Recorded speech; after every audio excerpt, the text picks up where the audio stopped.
Renungan Harian Katolik, Sabtu, 13 September 2025. Cerminan hati. Orang yang baik mengeluarkan barang yang baik dari perbendaharaan hatinya yang baik, dan orang yang jahat mengeluarkan barang yang jahat dari perbendaharaannya yang jahat. Karena itu, yang diucapkan mulutnya keluar dari hatinya. Lukas bab 6 ayat 45. Saudara-saudara, hati adalah pusat pemikiran, kemauan, dan segala keputusan manusia. Karena itu, apa yang dihasilkan manusia, mutunya tergantung dari mutu perbendaharaan hatinya.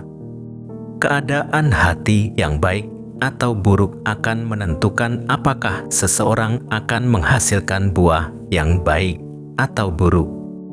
Buah adalah lambang dari tindakan yang baik atau buruk. Tingkah laku dan perbuatan kita mencerminkan hati kita.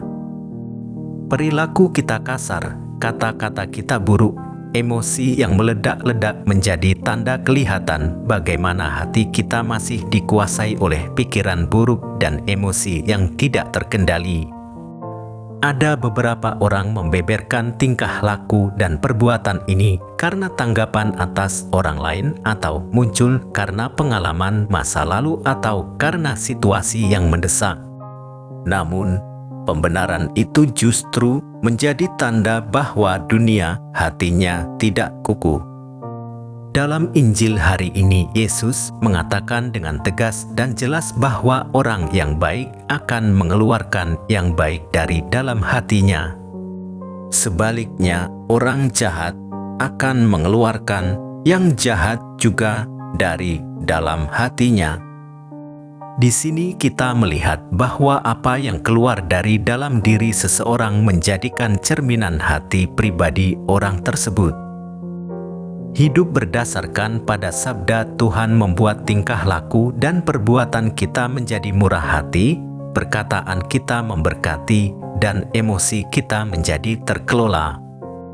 Apapun situasi atau orang yang dihadapi, kita mampu untuk mengelola hati kita karena kita meletakkan sabda Tuhan sebagai nilai hidup kita. Untuk membatinkan sabda Tuhan itu, membaca kitab suci dan merenungkannya harus menjadi kebiasaan hidup kita. Bacaan-bacaan harian tidak cukup kita dengarkan saja melalui misa, tetapi kita harus baca secara pribadi dan kita renungkan dengan cukup waktu untuk menemukan sabda Allah yang secara pribadi mau disampaikan kepada kita. Keunggulan murid atau pengikut Kristus adalah melaksanakan atau menghayati sabdanya, melaksanakan berbagai tatanan aturan yang terkait dalam hidup, tugas, dan panggilannya. Para pelaksana sabda atau aturan itulah yang akan menghasilkan buah-buah atau perbuatan-perbuatan baik yang berguna bagi keselamatan dirinya sendiri maupun sesama yang terkait atau bergaul dengannya. Para pelaksana sabda atau aturan juga dapat dikatakan sebagai orang baik dan kehadirannya dimanapun senantiasa menyelamatkan sesamanya. Hari ini gereja memperingati Santo Yohanes Chrysostomus yang dijuluki sebagai si mulut emas karena dedikasi dan pelayanannya yang dilandaskan pada kepiawaian memantapkan orang dalam pengajaran Katolik.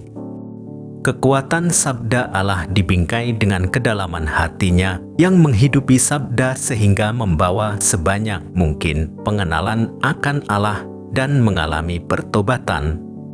Kedalaman akan pengenalan sabda Tuhan dan perwujudan yang baik membuat kita dapat menuntun orang lain pada kebaikan, bukan seperti orang buta menuntun orang buta, sehingga tidak sampai ke tujuan.